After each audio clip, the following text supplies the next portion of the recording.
Hi, I'm Emily. Before we dive into my story, make sure to hit like and subscribe for more real-life tales. Now, let's get into it.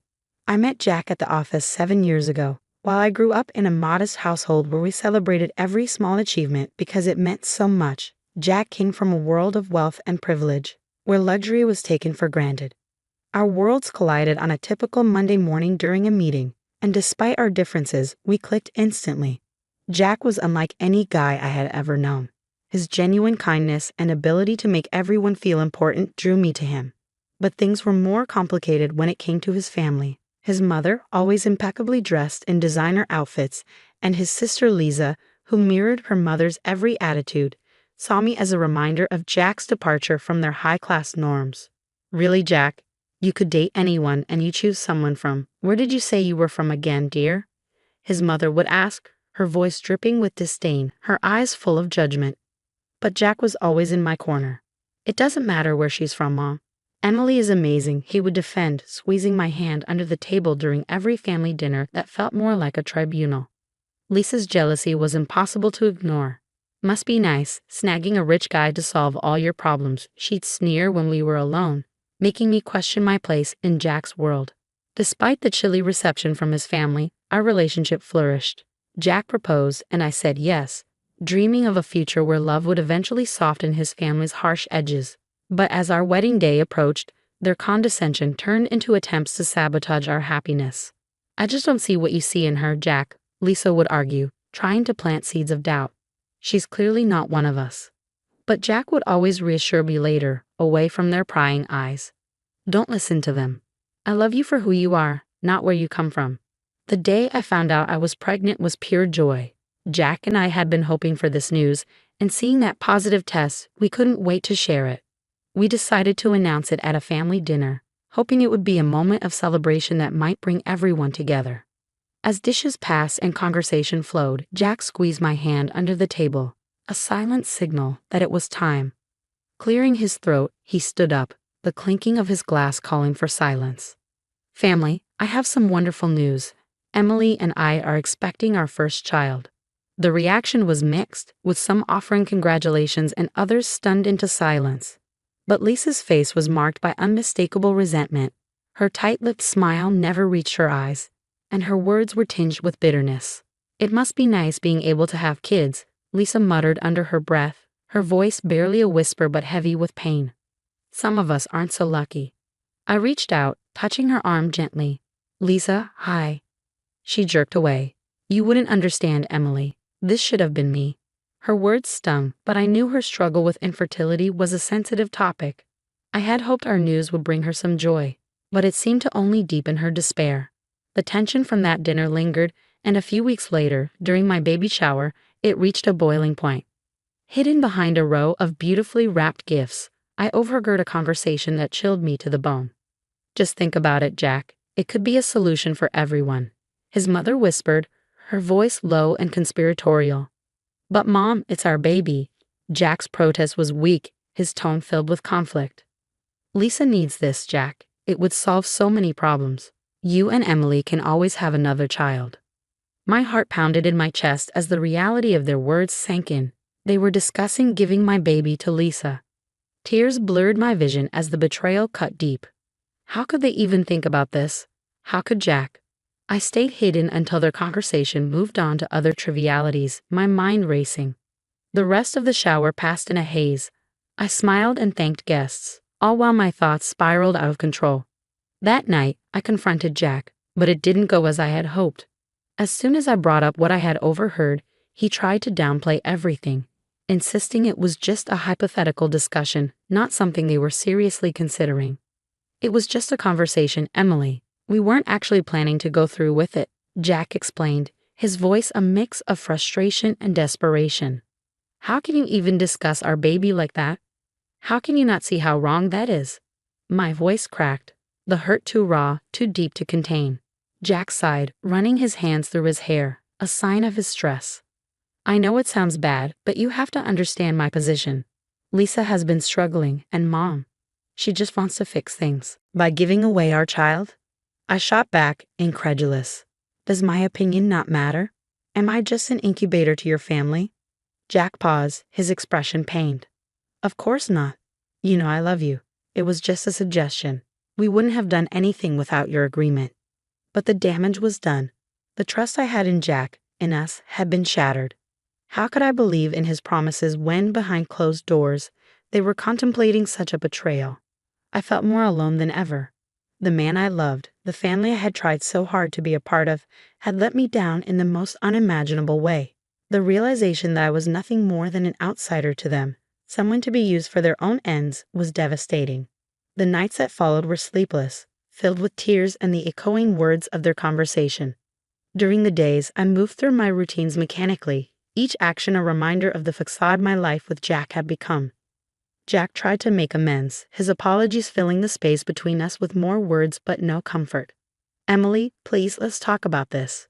We can sort this out, he pleaded, his texts and calls becoming more frequent as I pulled away. But there was nothing left to sort out. The betrayal had cut too deep, the wound too raw and festering with each passing day. The home we had built together felt like a trap, lined with the echoes of whispered plans and broken trust. In the silence of our bedroom, staring at the shadows dancing across the ceiling, I made my decision. I couldn't stay, not with the weight of betrayal hanging over me, not with the constant reminder of what they had intended for my child. I needed to leave, to find a safe haven where my baby and I could start anew, free from the toxic ties that bound us to Jack and his family's manipulative schemes. With my decision made, the planning began in earnest. I reached out to my best friend Anna, who had always been my rock. I need to get out, Anna. I can't stay here. It's not safe for me or the baby. We'll figure this out, Emily. Let's plan carefully, Anna responded immediately, her voice calm and resolute. Together, we crafted a meticulous plan designed to ensure my departure went unnoticed until it was too late to stop me. The urgency of the situation lent a surreal quality to the preparations. While Jack was at work, I packed each piece of clothing, every cherished photograph and essential baby items, quietly stowing them away in suitcases and boxes. Anna helped, her presence a comforting reminder that I wasn't alone. Make sure you take all the important documents, birth certificates, your passport, anything you might need, Anna advised as she checked off items from our list. Her practicality anchored me, keeping the waves of emotion at bay long enough to focus on what needed to be done. The emotional weight of leaving my life behind was overwhelming. Each drawer emptied, each memory packed away, felt like erasing parts of a past that once held so much promise. But with each item packed, my resolve strengthened. This was for my child, for our future, free from manipulation and deceit. By the time Jack returned home, the house looked as it usually did, but the essence of my presence was gone. The finality hit me as I zipped up the last suitcase. Ready? Anna asked, handing me a travel mug of coffee for the road. As I'll ever be, I replied, taking a deep breath as we loaded the car. The drive away from the house was a mix of fear and relief. I watched in the rearview mirror as my former life faded into the distance, a chapter closed with a silent vow to never look back. We drove to a small apartment Anna had arranged for me in a different city. It was modest but safe, a temporary sanctuary where I could gather my thoughts and plan the next steps. As I settled into my new apartment, the reality of my situation began to sink in. For the first time in years, I was truly on my own, starting over. The path ahead felt daunting, but the thought of my baby safe and sound in my womb gave me the courage to face whatever lay ahead. With the door of my new apartment firmly closed behind me and the sounds of a busy city outside, I felt the first stirrings of peace. Here, in this anonymous setting, I could rebuild, redefine, and reclaim my life on my own terms. The divorce proceedings were grueling. My lawyer presented the case, detailing Jack's family's intentions for my baby. The courtroom felt oppressively silent as Jack sat across the aisle, his expression a mix of regret and disbelief as his own texts and conversations with his mother were laid bare before the judge. It is evident that there was a plan to manipulate the custody of the child to benefit Mr. Jack's last name, sister against the wishes of the mother, my lawyer stated firmly, her voice echoing in the tense courtroom. Jack's lawyer attempted to downplay the situation, suggesting misunderstandings and family pressures, but the evidence was irrefutable. When the judge finally ruled, Jack was denied any form of custody, granting me full rights. It was a bittersweet victory, necessary, yet heart-wrenching, knowing that it stemmed from such profound betrayal.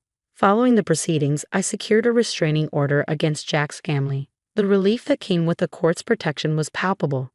I was free, legally and emotionally, from the people who had tried to undermine my role as a mother.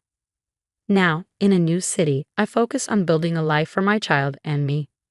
Anna was instrumental during this time, helping me find a community of supportive friends and connecting me with local groups for single mothers. Her unwavering support was a constant reminder of the goodness in people, a stark contrast to the manipulations I had left behind. I settled into a routine, filling my days with preparations for the baby's arrival. Decorating the nursery became a project that brought me joy and anticipation. I chose soft, neutral colors and comfortable furnishings, creating a sanctuary for my new beginning. The support network I built was invaluable. They offered not just practical help, but emotional sustenance. We shared stories, advice, and many meals, creating bonds that felt more like family than some of my own blood relations had been. As I walked through the local park, pushing a stroller with my sleeping baby, I felt a sense of peace I hadn't known in years. The trees were lush and the path familiar, each step a testament to my resilience. I had made it through the storm, and here I was on the other side, my baby giggling at the sight of fluttering leaves. This new life was hard-earned but profoundly fulfilling. As I looked down at my child, I knew that every decision, every difficult step taken, was worth it. Here, in this quiet, simple life, I found my closure and my joy. I had not only survived, but I had also thrived, proving to myself that no matter the challenge, I could build a future of hope and love for my child, free from the shadows of the past. And that brings us to the end of Emily's story. Now, I'd love to hear from you. What do you think about the idea of family obligations versus individual rights? Should family always have a say in personal decisions, or is there a line that shouldn't be crossed? Drop your thoughts and experiences in the comments below. And if you found Emily's story compelling, please like this video and subscribe to our channel for more discussions like this. Your engagement helps us keep sharing these real-life stories.